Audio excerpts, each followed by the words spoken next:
dina tetep ngawedalan tali silaturahmi kalayan urang salawasna miara uhwa sangkan urang teu tijalike sangkan urang teu macike salawasna urang bakal tiasa nyumponan kana syariat Islam hakikatna urang kadzat nu maha kawasa Allah azza wa jalla syariatna mah urang antara manusia sareng manusia silih hargaan silih ajenan bere maweh biasa nulung mah geus biasana pisan meureun mulung butuh nalang susah teh kapanan eta bagian urang. Nah nu mawi dina sonten dina enjing dina siang urang salawasna munajat ka zat nu maha kawasa sangkan urang salawasna aya dina pangjaring pangriksa mantena. Mangga ayeuna nu kepoh waktosna midangkeun carita nu katunda kamari naraskeun si Rawing Kiwari. Ki Jaro, coba nyarita make kasopanan saeutik. Bet kawas menta anak hayam we. Rasanti adina si keling memang aina aya, malah keur sare tibra. Ngan andi kaulah coba-coba ngalaksanakeun anu eta pamaksudan secara paksa. Sabab kuring tangtu moal cicing, ingetkeun, anjeun anu ngamimitian sangkan diri kuring ngalawan ka andi kalimaan. Marlan ngareret ka Acang. Ejeng dua baturna mere isarah ku paneteupna sangkan tiluanana tatan-tatan. Malah kawilang untung oge nu tiluan teh sok rajeun latihan ilmu silat jeung dirina. Hartina teu polos-polos teuing dina mangsana metakeun pakarang seukeut jeung nying hareupan jalma nu garang. Tiluanana katingali ngabagi diri aya di satukangeun Marlan ningali eta kayaan Ki Jaro ngalanggak seuri. Sabab ku ukuran manehanana mah Marlan jeung tilu baturna moal make kudu meyakeun waktu lila dina ngarubuhkeunana. Marlan, montong gede hati lamun teu hayang jadi bangke. Montong gede hati rek lawan deuleu bisi ngalayang jiwa sia koplok. Leuwih hade tedunan karep jeung kahayang dewek dina waktu ayeuna. Ganca gadiekeun Istri Santi. Kadiekeun anakna si Rawing adina si Keling. Marlan harita gancang sadar kayaan kaributan atawa petelak ngadu kakuatan geus moal bisa disingkahan deui. Serepet kurilap Marlan harita mesat bedogna. Tetepan Marlan dibagi-bagi lain baik ka Ki Jaro tapi opat anggota karaman anu sejena anu geus kungsi di Bandungan kagarangan jeung kakejemanana dina ngayakeun tindakan kajalmalian.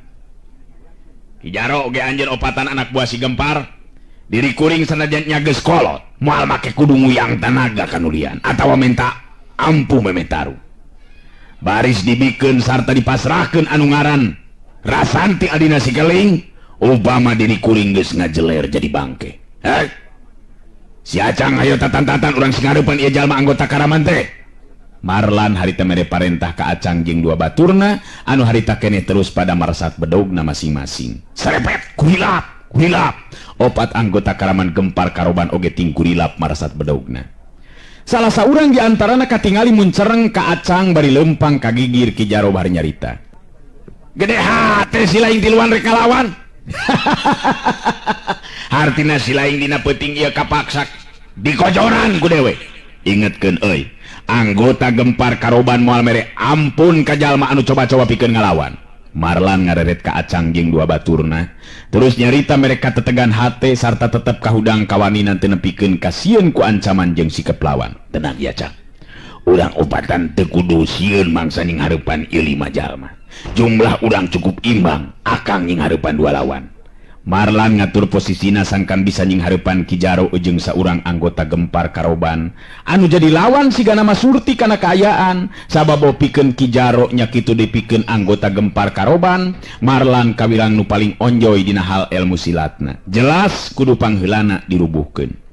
Ari Ki Jaro seuri bari ngabagi diri jeung salah saurang anggota karaman Gempar karoban ngan jelas Ki Jaro mah teu ngagunakeun pakarang estu lemor pinu keyakinan kana kamampuhan dirina.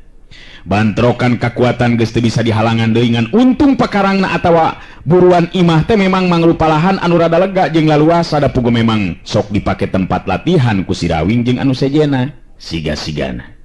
Ayeuna waktuna jeung tempatna. Siap.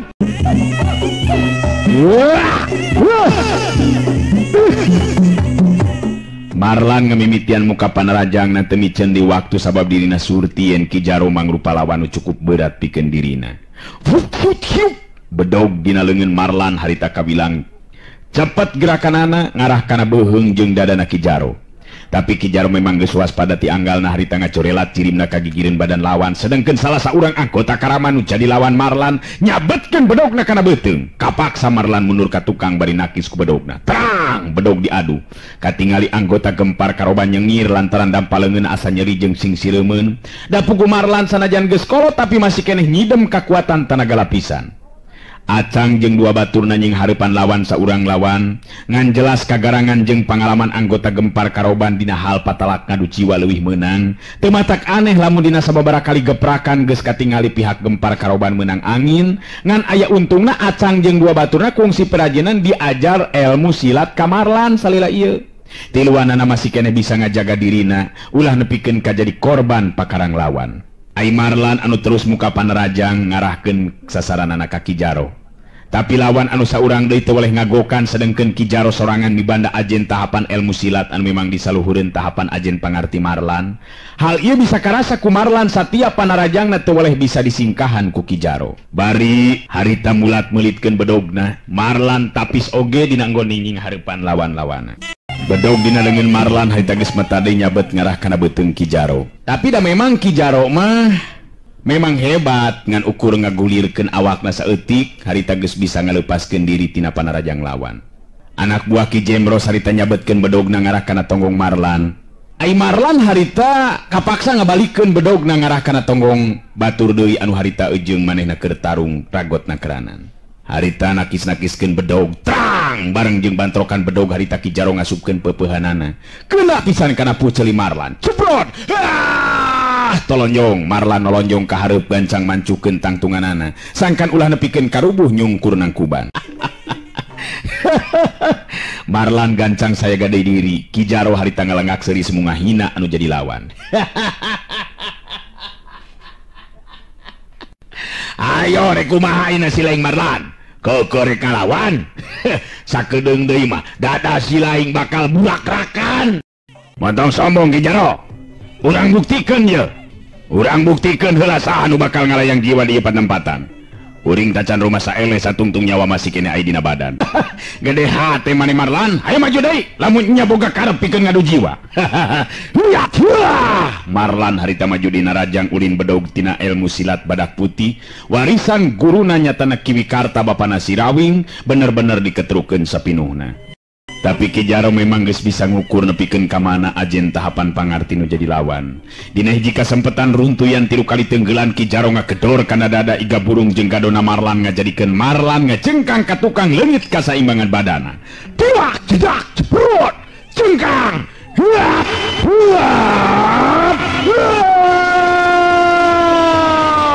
Kebut Marlan ngagedebut nang karak bengkang. Gesek nyobaan ngajorelat atau ngorejat hudang suku Ki Jaro harita dina kacepetan anu memang di luar kamampuan Marlan pikeun nying hareupanana. Harita nyayang kana dada Marlan. Hiu ceprot. Aduh. Marlan ngabebengkang dina luhur lemah dina kayan bener-bener leungit budi ilang daya. Pigeulang leungeunna harita dijejek ku suku Ki Jaro bedog leupas tina cekelanana. Rek coba-coba si laing nembongkeun pangarti anu kitu patut Marlan. Ceuk dewek tadi kumaha ngalawan ngandung harti modar euy.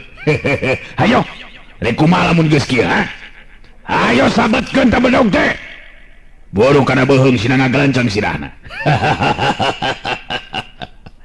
Marlan harita ngarahuh jero hatena sabab dirina teu nyangka bakal narima nasib sarupa kitu. Serepet kulap bedog dina leungeun anggota Gempar Karoban geus diangkat ka luhur.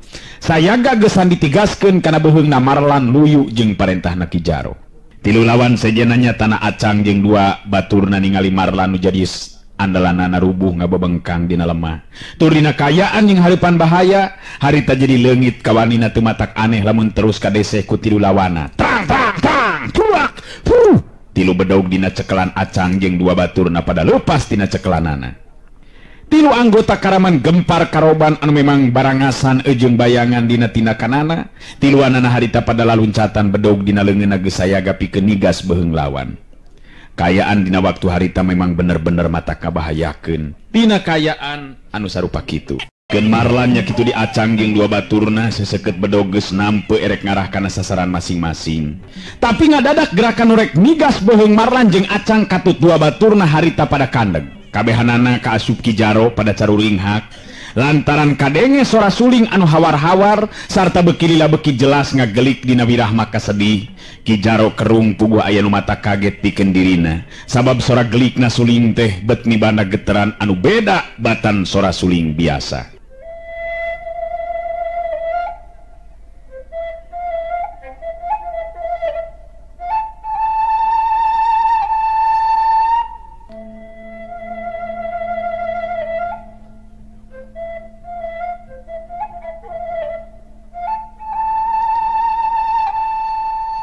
Ari Ki Jaro kerung da puguh anu mata kaget pikeun dirina sabab sora gelikna suling teh bet mibana geteran anu beda batan sora suling biasa.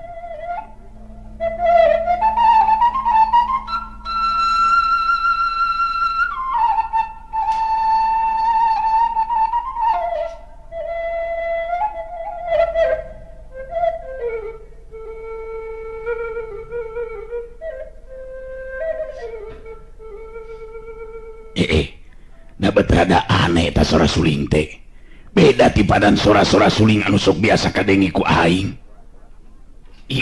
Nabat boga beda daya tarik anu kuat pikeun ngadengekeunana. Jelas nu niup suling teh ngagunakeun tenaga lapisan eta mah. Eta sora ngagelikna sora suling. Nah kabina-bina teuing. Kunaon eta sora gelikna suling beki dilabet beki ngadeukeutkeun kana ieu patempatan geuningan. Deukeut ka dieu. Saha teh cenah? Ki Jaro nu kawilang mibanda tahapan ajen pangarti nu geus luhur, harita bisa ngarasakeun ayeuna geteran aneh nu dilantarankeun ku sora suling nu ngagelik. Di mana cenah jebulna eta teh? Aneh kabina-bina. Di mana cenah teteh?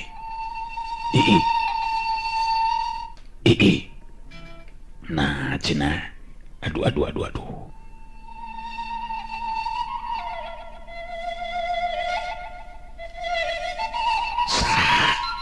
Sanyut nah.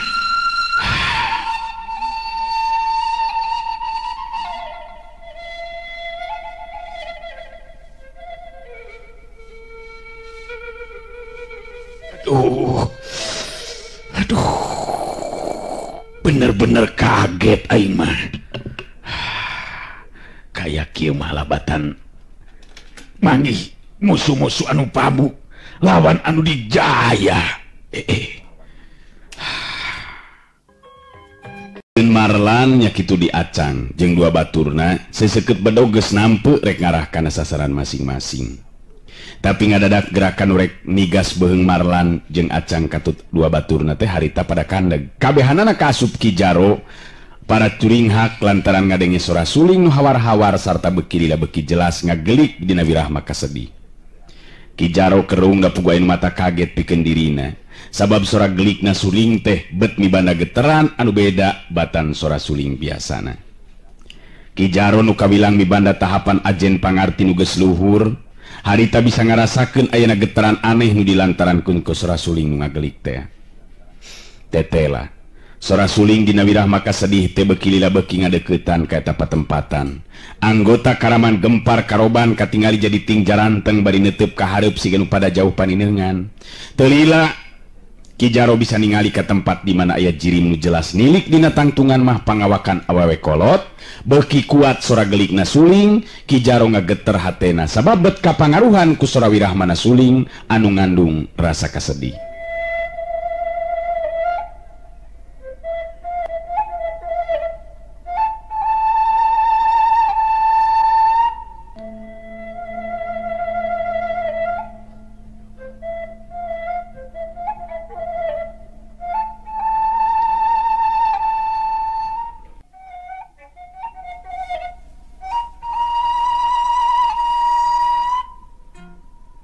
Kakuatan sora suling dina wirahma kasedih teu mimiti karasa Pangaruhna salah seorang anggota gempar karoban katingali harita lagrag bedogna. Melong kosong bali ujung teu karasa lamun harita bedog grag-grag di hareupeunana. Melong kosong bangun teu puguh nu ditingalina. Bibirna ngageleter nyarita sorangan, malah bari jeung jebi sagala rupa siga nu rek ceuri.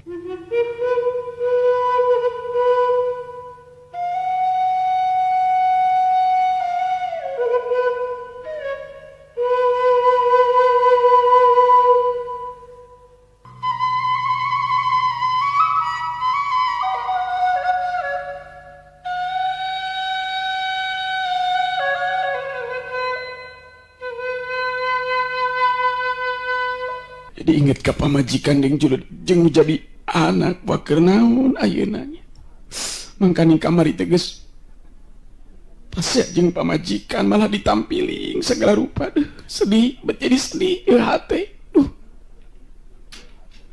Boha-boha pamajikan teh.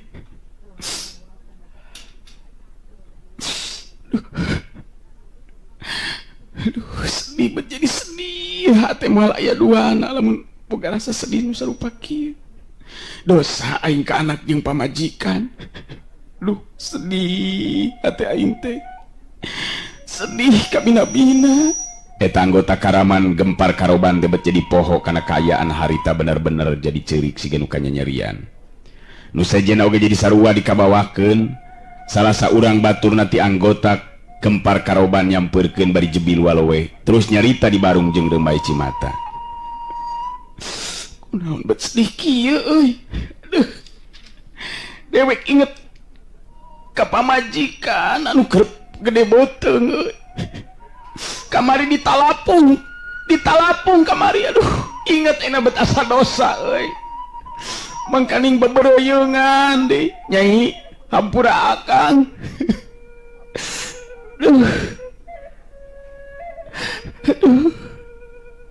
Baturna nu duaan di sarua diting aringhak teh beda ti budak leutik.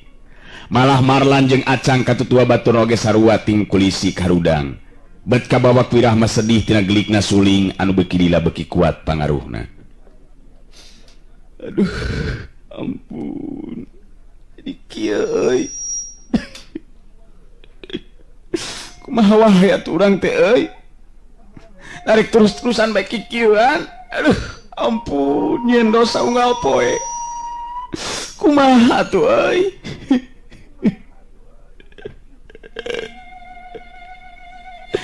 Kumaha tuh?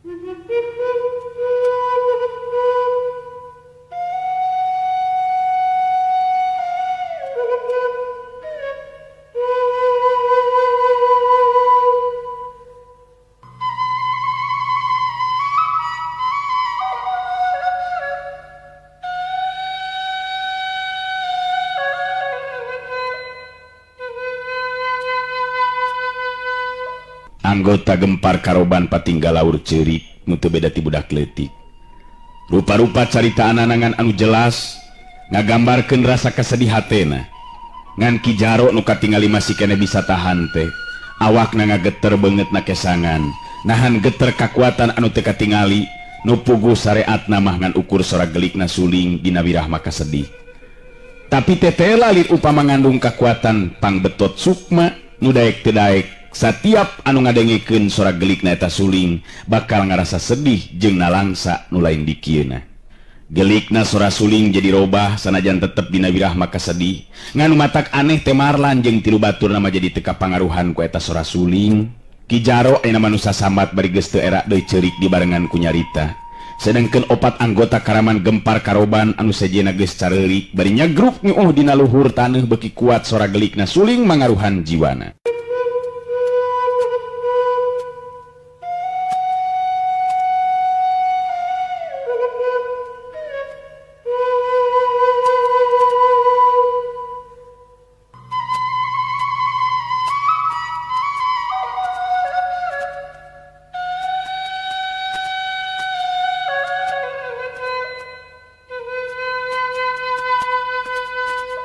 Marlan neuteup kalabah jirim anu keur niup suling anu memang tayalian tinini pertiwi sabab alam harita iwal tinini pertiwi nu nyangking ilmu suling sakti panumpi.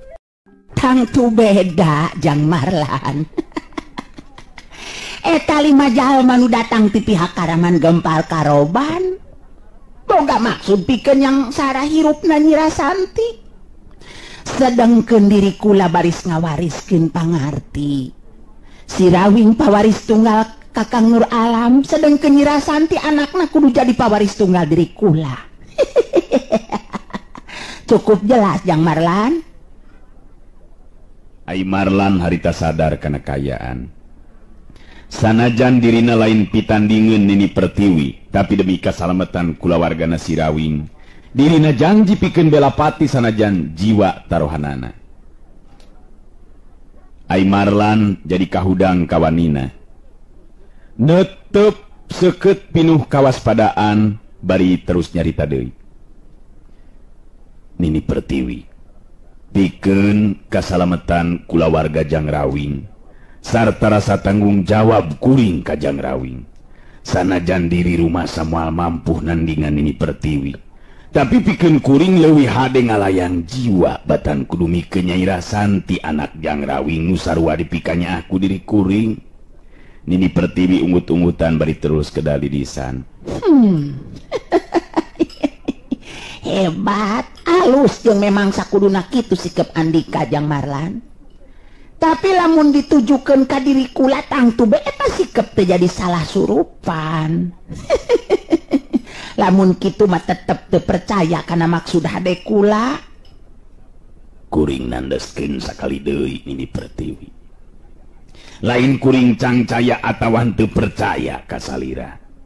Ngan ieu geus jadi tanggung jawab kuring dina ngajaga ngariksa kulawargana Jang Rawing.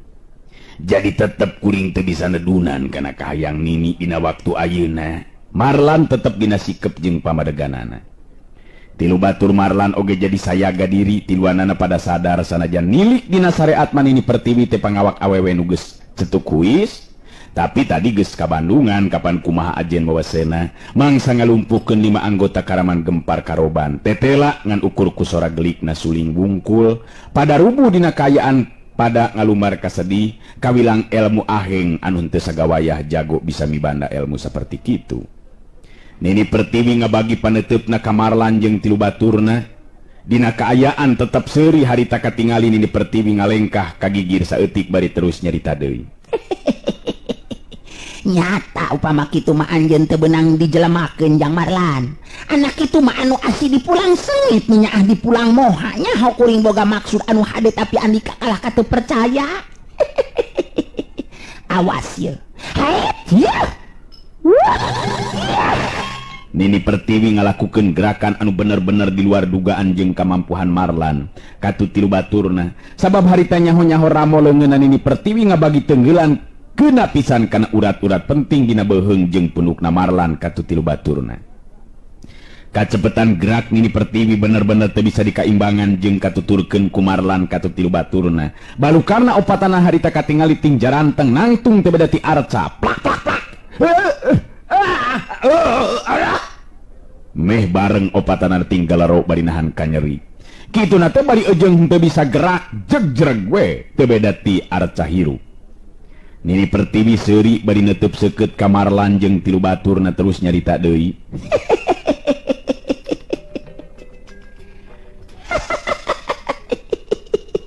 Hampura, lain diri kula delek ka sasama Jang Marlan. Man kula memang kapaksa ngalakukeun ieu tindakan sangkan bisa laksana naon rupa pamaksudan. Ke pamaparang aya Jang Rawing mulang bejakeun be nya. Anak nanu awewe dibawa ku diri kula ka alasambatan gitu. Sakitu we Marlan. Kek kula rek asup heula ka jero imah. Marlan teu bisa nembalan kitu di tilu baturna. Sabab sora bet teu bisa kaluar bibir oge teu bisa ngab. Marlan ngarahu jero hatena. Sabab teu sangka dina peuting eta bakal aya runtuyan kajadian sarupa kitu. Beuk nya an cilaka ieu mah ieu. Diri aing teu bisa walakaya bet teu beda ti arca. Teu bisa gerak naon-naon ieu mah ieu. Tada teuing be amekna Jang Rawing upama engke parang balik Nyai Rasanti nepikeun ka teu kasampak aya. Ambe-ambe kumaha bae petana atuh ari geus kieu ieu. Memang bener Nini Pertiwi kawilang jalma nu dipinunjul elmuna ngan tetep diri aing salempang nah bener kitu rek ngangkat muridna teh. atawangan sakadar dalih hungkul anu dina kanyataan nama boga maksud-maksud nu sejena deui. Duh, hampura emang Jang Rawing. Marlan ngan ukur bisa nyarita jero hatena, sedengkeun ini Pertiwi katingali harita geus asup ka jero imah. Teu lila opatanana bisa ningali Nini Pertiwi mangku budak awewe nu taya lian Tirasanti adina si keling, masih dina kayaan sare ngagebrak dina pangkuan Nini Pertiwi. Nini Pertiwi ngalengkah di lempang nyamperkeun ka Marlan teu lila terus kedalisan. Yang Marlan geus kuduna memang kieu lalakon anakna Jang Rawing nu awewe. Jadi ku ayeuna kitu teu kudu ngarasa bingung jeung uyung, teu kudu sieun ku Jang Rawing, bejakeun be. Naon kajadian nu lumangsung di dieu patempatannya, bejakeun. Nyirasanti anakna nu awewe dibawa ku diri kula kitu ka alas rambatan pikeun jadi murid tunggal pabaris tunggal elmuna. Nini Pertiwi ngareret kaki jaro jeung opat baturna terus neuteup di Marlan jadi bari nyarita. Yang Marlan, mangpaatkeun eta 5 jalma ti pihak Karaman Gempar Karoban. Gancang Borogod meme sadar kana kaayaan nu sabenerna, jadikeun tawanan sarta bere papata sangkan sadar tina jalan kahirupanana. Kula teu disalila aya di dieu, eta 5 jalma kakara pulih di kakuatan jeung kasadaranana dina wanci isuk-isuk. Ayeuna kuring mulangnya. Surelat, celeng, les. Jirim Nini Pertiwi harita ngiles diteureuy ku beleg-belegna peuti. Marlan tadi nama bingung nya kitu di tilu baturna sabab dina kayaan saperti kitu sok sieun pihak anggota Karaman Gempar Karoban harita harudang deui. Tapi teu sabatara lila Marlan bisa ngarasakeun dirina bisa gerak deui nya kitu di nu tilu baturna. Marlan narik napas panjang, hatena bener-bener hanjelu anu lain di kieuna. Sabab Nyirasanti budak awewe adina si keling tetela geus dibawa ku Nini Pertiwi.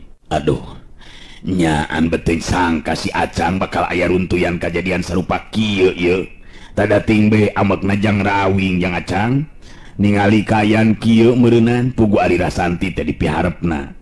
Kaceningsi jeung Akang kapan dipihapekeunana teh. Aduh, nyaan hebat elmuna eta mangaran Nini Pertiwi teh jelas lain bantrak-bantrakeun elmuna. Akang jadi teu bisa naon-naon ieu mah ye.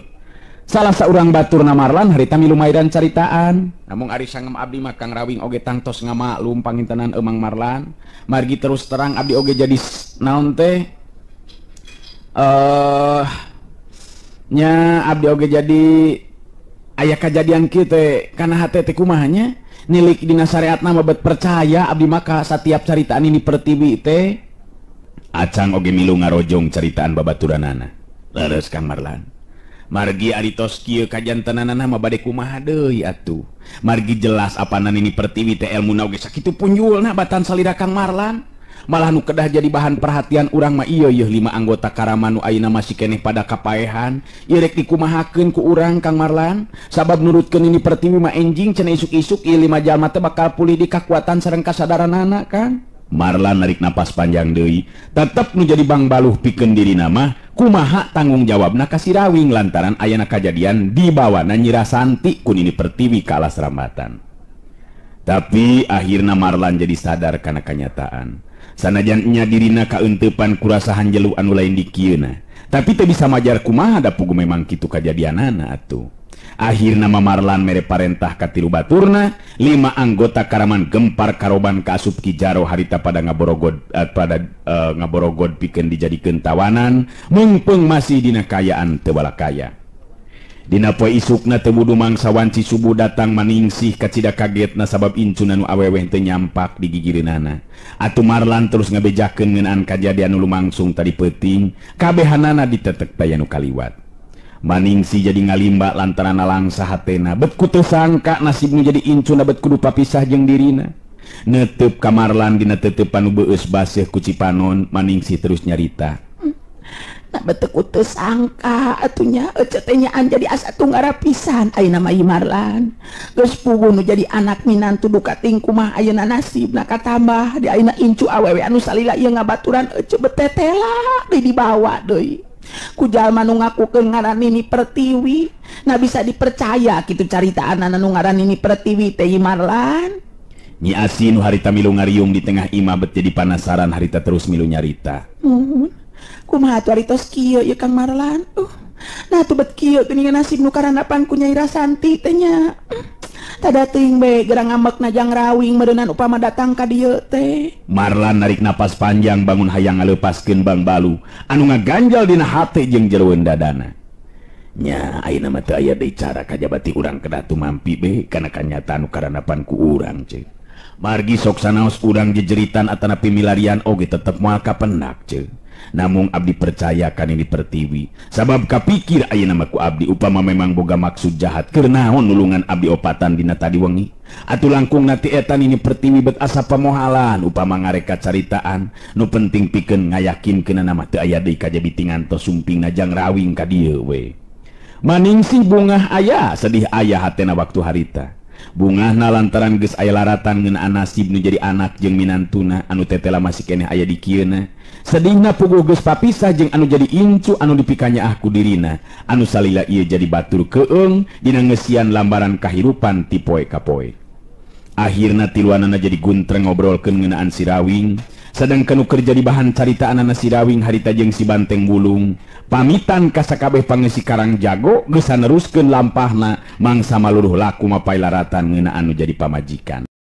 Si Rawing jeung si Banteng Bulung dijajabkeun nepikeun kaburuan imah jalur rampang meh ku sakabeh pangeus daerah Karang Jago. Opat jago utama nu tadi nama aya di pihakna jalur rampang katingali harita sarasalaman jeung si Rawing kadenge harita ijon nyarita. Kang Rawing kade ulah dugikeun ka hilap yo pami dina hiji waktos Kang Rawing sindang ka dieu mangka ulah dugikeun ka henteu ngawartosan heula Kang. Kalayan abdi ngiring ngadoakeun muga we atuh pamaksadan Kang Rawing masing tina kanan Cia Saraswati nuju dipilarian sing kapenak deui Kang. Si Rawing nyerenge seuri nepakan kana tak-tak jang ijon bari terus nyarita. Beres jang ijon nya muga-muga be atuh doa jang ijon dikabul. Takeung ayeuna mi HP kade ulah sapedah ngaran ijon hayoh keresep ngaijonkeun sawah. Kade ulah ye nya ulah yo. Wah moal atuh Kang Rawing pokona mah satiap nasehat sarta katerangan Kang Rawing tadi wengi bener-bener ngahudangkeun rasa kasadaran abdi opatan Kang. Kalayan abdi janji jeung para pangsi lembur pikeun babarengan ngawangun ieu pilemburan sangkan tumuwuh mekar luyu jeung pangharepan. Ya syukur ari geus kitu mah. Ieu mah ukem ku neon mah ningali bae ka kuring. Dianggerkeun ari geus mondohok melong teh si mama. Ma ukem serileutik bari terus ngawalon. Nya kumaha atuh nya mah teh bet ngarasani neung sanajan tacan aya 2 poena aya di dieu jang Rawing jeung jang Banteng. Sanajan tacan lila tepung tapi asana teh bet geus asa jeung baraya be ari keur emak mah. Bogo kuring ge sarua ari kitu na mama. Tapi telah dikumaha atuh. Kadulur-dulur kabeh ya kuring jeung ieu dulur kuring si Banteng Bulung pamitan. Muga-muga be kahareup kuring bisa ka dieu deui bareng jeung kulawarga. Kunaon ningali bae ka belah kidul teh. Si Ateng. Si Rawing ngaredet ka si Banteng Bulung nu neuteup terus ka belah kidul. Alah ngayangan nu nulis Kang ngayangan nu ngerang-ngerang ngamun keunginget kana janji mangwing bet jadi ngayang cicing di dieu Kang ngawing-ngawing atuh dan nu makona mah uing mah hayang menang nu nulis nyugan be bisa di ngawin kuing Kang ngawing-ngawing. Jadi meureunan Anteng teh hayang papisah ngejeng komandon. Teu neon-neon ari akang mah lamun nya Anteng hayang papisah mah. Oh, Kang ngawing-ngawing mah menyikitu lain gitu Kang ngawing-ngawing. Hayang di dieu mah tuh hatina pa jauh jeung komandon. Ludeng cicing di dieu Si Rawing ngareret ka si Banteng Bulung. Wah, ngaring itu mengembung Kang Ngawing nyugan wing teh ngayangan nu ngasup kana ngate Kang ngawing-ngawing. Ngambewe di dieu ngengkeng urang ngawing bareng-barengan Kang Ngawing. His. Ari akang mah masih kene satia ka Saraswati teh. Nyaka teuing lamun Saraswati geus teu bogoheun jeung nyaheun ka akang mah. Kumarik jadi di dieu, Ma ukem ngareret ka si Banteng Bulung terus nyarita. nya atuh sok bisirek di dieu mah teu naon-naon jang Anteng, saha nu nyaho bakal menang jodoh di dieu di lembur Karang Jago. Ngan eta we meuleunan kudu anu sarua badag kandel nanya jang Rawing. Nya tuh mah dari nuh teu saimbang mah kuriak pejet meuleunan. Aduh mau kem sugan di dia ambewen anu jangkung gede siga si Anteng ulung. Amun aya mah urang kawinkeun beh di dieu nya lain kitu teh. Wah, Kang ngawing-ngawing mah mending itu euy. Ngentong itu ngatu Kang ngawing-ngawing. Di kieu-kieu ngoge nguing ceng apana nyarua be jeung batur Kang ngawing-ngawing. Ngayang boga mamajikan. Ari ngumokonna mah hayang buru-buru ngawin. Ngulah ngitung euy ngatu Kang ngawing-ngawing. Nya ari akang menanyakeun ka ukam lamun bener aya ambewena anu jangkung gede urang tanyaan sakalian da lamun anu henteu imbang mah moal aya nu daekeun atuh teh nyari panasaran jeung betama tetep di dieu atuh akang ayeuna rek miang heula yeuh Mula ninggalkeun uing Kang ngawing-ngawing. Mira aku ngatung uing di dia nyorangan ke digejen tengejeng jeng Kang ngawing-ngawing. Momokon nama uing mah milu be Kang kamana deui ayeuna urang teh. Itu kamana cenah? Nyanyian pamajikan akang atuh teh Saraswati. Apaan anu di tangan ku akang teh jeung si Keling Saraswati. Bet masih keneh nanyakeun ngarek ka mana segala rupa teh mah. Ngenyang ayu atuh urang indit ngayunna Kang. Dago-dago deui naon ngarek dang deui ngamin Kang. Ayo be haminnya.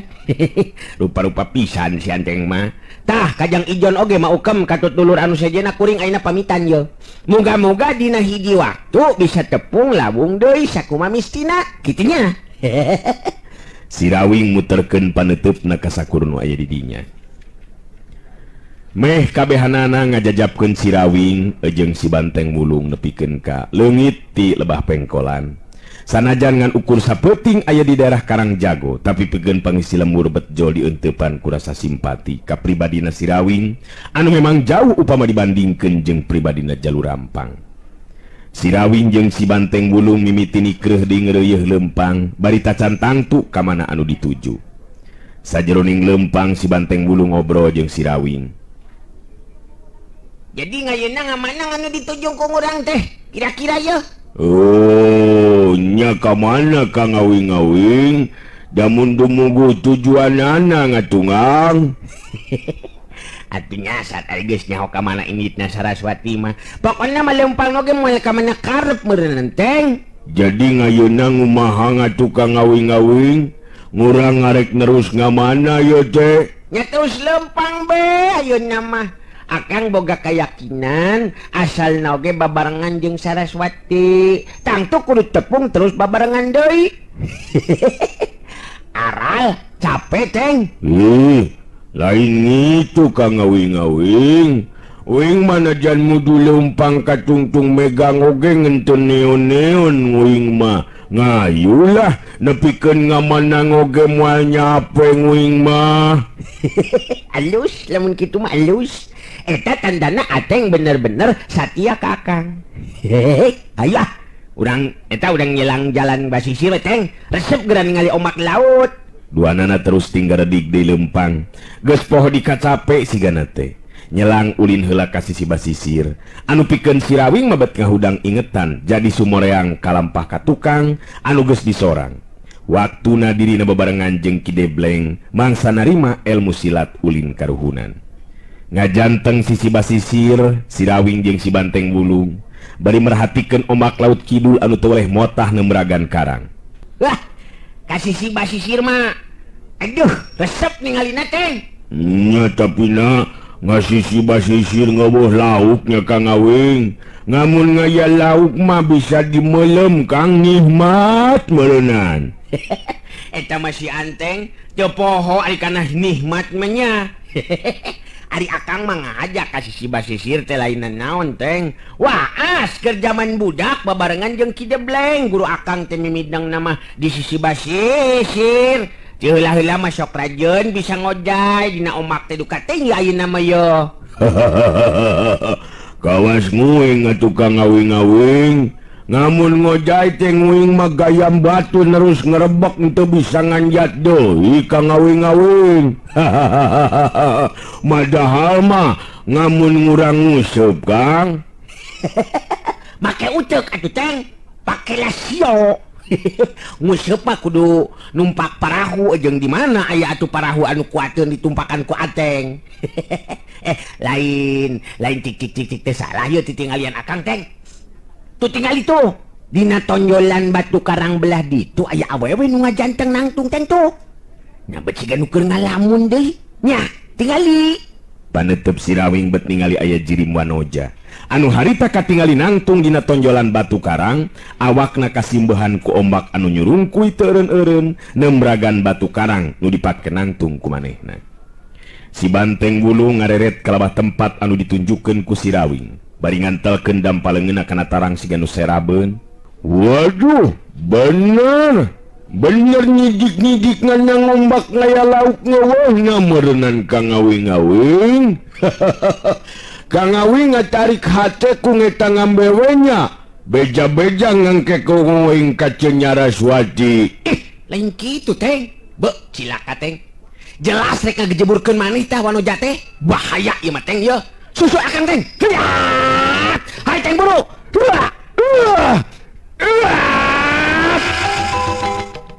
Bener pisan.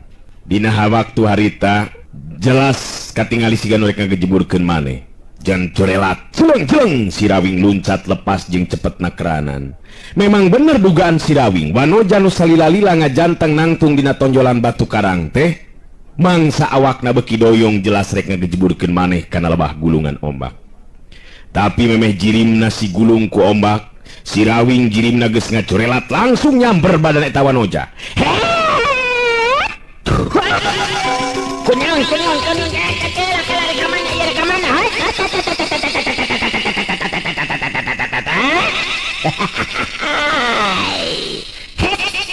Kunaon itu becalah kakiyo geuningan. Kunaon? Nah kalau karek ngagejeburkeun maneh, rek ngagejeburkeun karep kana gulungan ombak, kekelanan nyai ke. Si Rawing mangku eta Wanoja terus dibawa ka sisi basisir. Si Banteng Wulung kakara datang nyusul si Rawing anu geus leuwih ti heula tepi kadinya. Wanoja nu ditulungan ku si Rawing teh tetela boga keuritan beungeut anu geulis. Ngan temong semu pias sarta pangawakan pegang bajuna oge kucel beuteun rimbang kana kaayaan rupa. Kunaon abdi make ditulungan? Saha salira teh kisanak? Kunaon bet nulungan abdi, Kang? Tenang heula nyai. Akang puguh kaget sabab nyai teu pagapuguh rek ngagejeburkeun maneh kana gulungan ombak. Bahaya. Lain heureuy ombak laut mah nyai. Atuh jadi cundo caduk lauk meureunnan ke. Ke ngawanohkeun heula yeung ngaran akang si Rawing. Hei, teu kudu murungkut kitu sieun kulur akang teu kudu. Eta nu siga buta dulur akang ngaranna Banteng Wulung alias Bargola. Ari nyai saha nu katelah teh? Abdi wasta Untari, Kang. Saha? Untari. Sugan teh Utari. Lamun Utari mah pamajikanana Sugriwa dina wayang mah. Anakna Batara Indra, sadulur jeung Aswatama. Nya, bener teh teng? Nganu bener ngatung mancang nyakina wayang magang ngentong dinyalah-nyalakeun nyentong sion nyai. Nguing mah moal neon-neon sing tenang we. Ngakang moal neon-neon nyai. Nyi Untari. Nyi Untari teh kunaon make jeung tega kana jiwa sorangeun make jeung rek ngagejeburkeun nyaneh kana gulungan ombak kunaon nyai? Siga nu bari keur ngalamun tadi teh nya sarta nyidem ka susah geuningan. Cik nyarita ka akeung. Sok nyarita. Kelebah ditutunya nu rada ieu. Hayu. Si Rawing geus teu asa-asa nungtun Untari di bawah lempang neangan tempat tulinduk iuk. Si banteng bulung nuturkeun tukangeunana. Sanggeus naya tempat numerna, si Rawing diuk Untari oge sina emok gigireunana. Si Rawing neruskeun deui caritaanana. Cik caritakeun ka Akang. Kumaha pangna make ujung rek nelasan maneh tega ka diri teh Nyai? Untari neuteup antep ka si Rawing, terus nyarita di lalaunan, jelas sorana oge dumareuda ngagambarkeun hate anu keur nyandangan langsa. Abdi teh izin selaras nama Kang Rawing. Is Beceneuneon. Ceneuneon. Ngan Akang mamang lebarkeun be, duh eta kagelisan salira Nyai bet jadi henteu hegar jeung cahayaan lantaran kalimpudan kurasa kana langsaan. Nyadari cenang hate mah moal make ngunclungkeun maneh ka laut tangtuna oge meureunan bener teu? Memang telepat. Abdi pugusa tadi nama bingung anu teu manghitung-tung Kang Rawing. Nu matak abdi milih nelasan diri ku cara miceun maneh ka laut. Ngarah bisa bungbas atawa bebas hate sarta jiwa abdi. Duh, nabet kieu atuh nasib diri kadar awak teh. Wah, nyarik deui Kang Ngawing-ngawing. Nyarik deui. Mun neon nyarik deui bae ngeuning Kang. Hep, cicing atuh geus atuh teng. Nyorik we. Geus puguh batur keur nyedih. Cicinganan. Sok teruskeun nya kenya. Sok teruskeun dong make jeung asa-asa sabab dihenteu teh oge urang teh kapan dulur. Bener teu? Sok we pikir, bapa Nyai lalaki, indung Nyai awewe. Akang oge sarua boga bapa teh lalaki, boga indung awewe. Sanajan kakara tepung tetep urang teh dulur. Nu mantak entong asa-asa nyarita jeung Akang mah. Bener eta teh Kang Ngawing-ngawing. Cenah bapak Kang Ngawing-ngawing panjalu. Ganteng sih teh. Sok newa-newa wae nya heueuh atuh mah nya bapa bikang. Geus cicing. Kang Ngawing mah ngarti-ngarti wae euy. Nya cicing. Untari rada mesem ayeuna mamalah dina hatena nyarita kieu. Bagja pikeun diri aing malah teh disangka ti anggalna betepung jeung si Rawing geuningan. Nurutkeun beja mah si Rawing teh jago pilih tanding. Jalma nu luhung elmuna sugan be atuh nya bisa nulungan kana kasusah jeung karudet aing. Muga-muga bener-bener Kang Rawingnya ngatur teh bener-bener rek nulunganana. Eluh, waktosna geuningan parantos teu nyekapan. Atuh cag urang cekapkeun dugi ka dewe heula atuh. Hatur nuhun, permios.